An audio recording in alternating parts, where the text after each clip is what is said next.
Trump campaign national spokesperson Katrina Pierson now joins us from Dallas. Katrina, we appreciate your time this morning. You just heard William D. Cohen say that influential Wall Street bankers don't like Donald Trump. What do you make of the comments? Well, I think, as mentioned in that clip, that they're absolutely right. That may be the case on Wall Street, but on Main Street, that plays really well. Mr. Trump has been talking about hedge fund managers and people that are the working class. And this is why Mr. Trump is picking up a lot of the working class, because they know that he's going to go out there and fight for them. All right, Katrina, let's talk about this Twitter feud between Donald Trump and Ted Cruz to remind everyone that after Trump, after initially what started it off was a photo of that Donald Trump retweeted of both of their wives, in which Heidi did not look it wasn't a flattering picture of Heidi. Ted Cruz fired back. He had this to say. Let's just listen to what he had to say. Let me be absolutely clear. Our spouses and our children are off bounds. It is not acceptable for a big, loud New York bully to attack my wife. It's not easy to tick me off.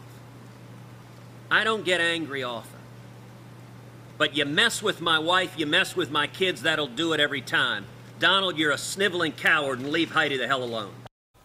All right, so Trump's latest tweet essentially said, look, Cruz started it, I didn't start it. But you got to ask yourself, I mean, how presidential is this behavior? I mean, is it too difficult just not to respond at all? And Ted Cruz did not put out the ad. The Cruz campaign didn't put out the ad. A PAC put out the ad. Could, you know, Donald Trump, could have maybe he could have not gone to Twitter on this one and maybe acted above and beyond?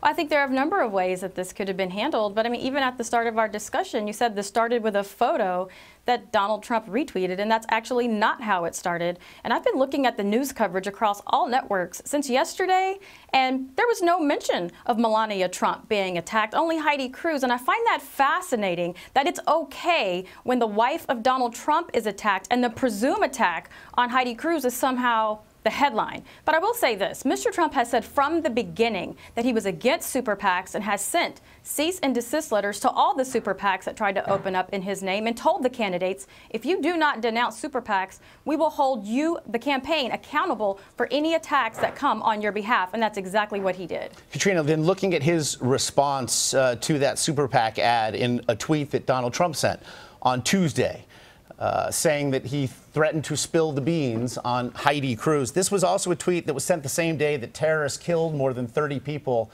and injured hundreds more in Brussels. In that context, what was the thinking in tweeting what he tweeted? I'm not sure how spilling the beans is somehow equivalent to terrorism. I mean, the fact of the matter that Heidi Cruz is a Bush operative. She works for Goldman Sachs, the same global bank that Senator Cruz left off of his financial disclosures. She was a member of the Council on Foreign Relations, which works against everything the senator claims to stand for. And in his own words, he called them a viper of snakes that want to undermine our sovereignty. That's spilling the beans. It has nothing to do with some ridiculous attack which did happen to Melania Trump. You know, Donald Trump has been accused at times of being thin-skinned, being unable to handle criticism. And I'm wondering whether or not you believe that this sort of contributes to that narrative, that he could have decided not to comment at all, but instead he sort of ratcheted up the situation by saying he was going to spill the beans. It's almost somewhat of a veiled threat. He could have decided to just ignore it. Well, he could have done a number of things, as I said before, but I think it's pretty clear now that it doesn't really matter what Donald Trump does, says, or doesn't do. He's going to be hit no matter what. We have a situation where this campaign in particular has been fighting against 16 other candidates, hundreds of millions of dollars in attack ads. All of the elite writers, donors, thinkers, media outlets, globalists, lobbyists, everyone that is against the people. So Donald Trump is going to fight back. And if he didn't, he would be called weak or unable to stand for something. When we all know Republicans in the past, at the first hint of controversy, they tuck their tails and run. And Donald Trump is not that kind of Republican. But this rhetoric has still been ratcheted up. It has become acutely personal, Katrina. And as somebody who was associated with the 2012 Ted Cruz Senate campaign, what do you make now of Donald Trump's attack on Cruz and his wife Heidi, two people that you know? Well, Donald Trump didn't attack Cruz and his wife Heidi. Melania Trump was the one attacked. And as a woman, I find it interesting, again, that we're not talking about the attack on Melania Trump. Her photo was plastered across an entire state, demeaning her because she's a beautiful supermodel. That should be the story here. Mr. Trump was defending his wife, and I wouldn't expect anything less of any other husband. So retweeting that side-by-side pictorial of Heidi Cruz looking the way she looked and Melania Trump looking the way that she looked was in no way an attack. No, I think this was actually a direct, unapologetic reinforcement for his wife, since no one else in the media or any of these women groups came out in support of her. Listen, moving forward, beyond this and looking possibly at a general election, you know, one of the things that Donald Trump is struggling with is his high level of unfavorable numbers. This sort of behavior, is this the sort of thing that you think can help him with women moving forward if he's going to be running a national campaign? Well, I think if we look at the contest that we've already had, Mr. Trump is winning women. There are a lot of independent women who don't need external validation for their existence. But nationally, Katrina, nationally has very high unfavorable numbers. Very high. Well, of course. I just gave you a laundry list of things that he's having to fight off right now.